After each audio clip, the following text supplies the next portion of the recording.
میں کہہ دیا میری اطاعت واجب، میرے محمد کی واجب، اور جو اولی الامر ہے تم میں اسے تلاش کرو، اس کی اطاعت واجب۔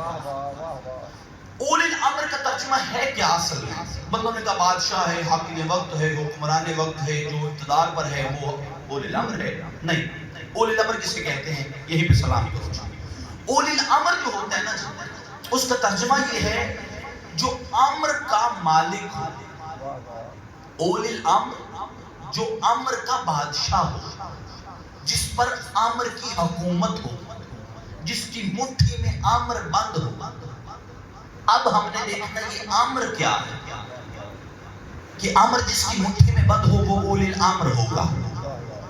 قرآن مجید میں 29 امر بتائے گئے، 29 امر، سارے ذکر نہیں کرتا، ایک ہی امر سنو اور اسی پہ سلام۔ امر سمجھو گے تو آپ کو اولی الامر سمجھ آ جائے گا۔ امر کیا ہے؟ پہلے امر کو دیکھو، اولی الامر سمجھ آئے گا۔ اللہ کی اطاعت واجب، مصطفیٰ کی واجب، اور تیسرا اولی الامر اس کی واجب۔ اب اللہ بھی سمجھ آ رہے ہیں، مصطفیٰ بھی سمجھ آ رہے ہیں، یہ اولی الامر کون ہے؟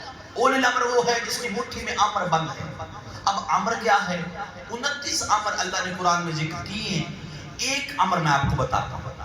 نبیوں کے سلطان صلی اللہ علیہ وآلہ وسلم مسجد نبوی میں تشریف فرمائیں، کچھ بندے آ گئے، آج کہتے ہیں یا رسول اللہ ہم آپ سے یہ پوچھنا چاہتے ہیں کہ انسان کی زندگی یہ سفر کیسے کرتی ہے؟ سرکار نے فرمایا کہ اللہ نے انسان کے جسم کے ساتھ ایک روح خلق فرمائی اور روح کو انسان کے جسم میں ڈالا۔ یہ روح اور جسم ایسا تعلق رکھتے ہیں آپس میں کہ جب تک روح جسم کے اندر رہتی ہے زندگی سفر کرتی رہتی ہے۔ توجہ فرمائیے کہ صاحبہ، بندوں نے کہا یا رسول اللہ یہ جسم تو ہمیں دکھائی دیتا ہے، یہ روح کیا ہے؟ روح کے بارے میں بتائیں۔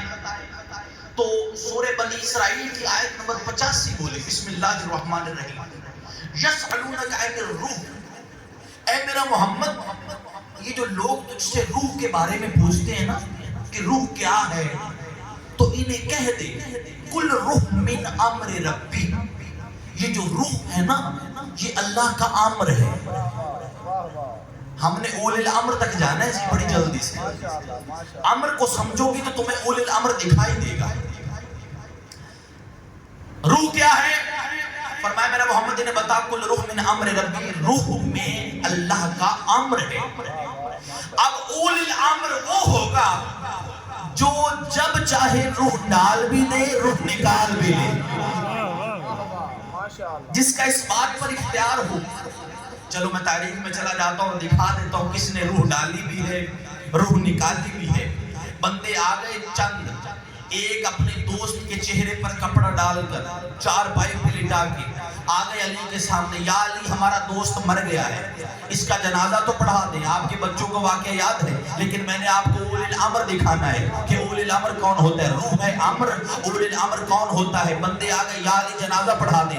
سرکار نے فرمایا پڑھا دو جنازہ، سرکار پڑھا دے جنازہ۔ 3 مرتبہ میرے علی نے پوچھا، حجت اتمام کی، اتمام حجت کرنے کے بعد میرے بادشاہ نے جنازہ پڑھا دیا۔ 2 قدم پیچھے ہوئے، بندے ہنس کے کہنے لگے یا علی ہمیں نبیوں کے سلطان نے کہا تھا میرے بھائی علی کے پاس زمین و آسمان کا علم ہے، لیکن تجھے تو پتہ ہی نہیں چلا، ہمارا بندہ زندہ تھا، تو نے زندہ کا جنازہ پڑھا دیا۔ اتنا کہنے کے بعد چہرے سے کپڑا اٹھایا، اٹھا کے کہتے اٹھ بھائی، علی کو پتہ ہی نہیں چلا تو زندہ تھا، جنازہ پڑھا دیا۔ 3 مرتبہ کاندھا ہلایا، بندہ ہلا ہی نہیں۔ سرکار علی نے کاندھے پہ ہاتھ رکھا، کاندھے پہ ہاتھ رکھے بکواس بند کرو، کبھی علی کو آزمانا نہیں، قیامت تک بھی اسے زندہ کرتے رہو گے، اسے اٹھاتے رہو گے، یہ اٹھے گا نہیں۔ انہوں نے کہا وجہ کیا ہے؟ علی فرماتے ہیں روح آمر ہے، میں علی اولی الامر ہوں، میں نے اس کا جسم نہیں مارا، میں نے اس کی روح کو مار دیا۔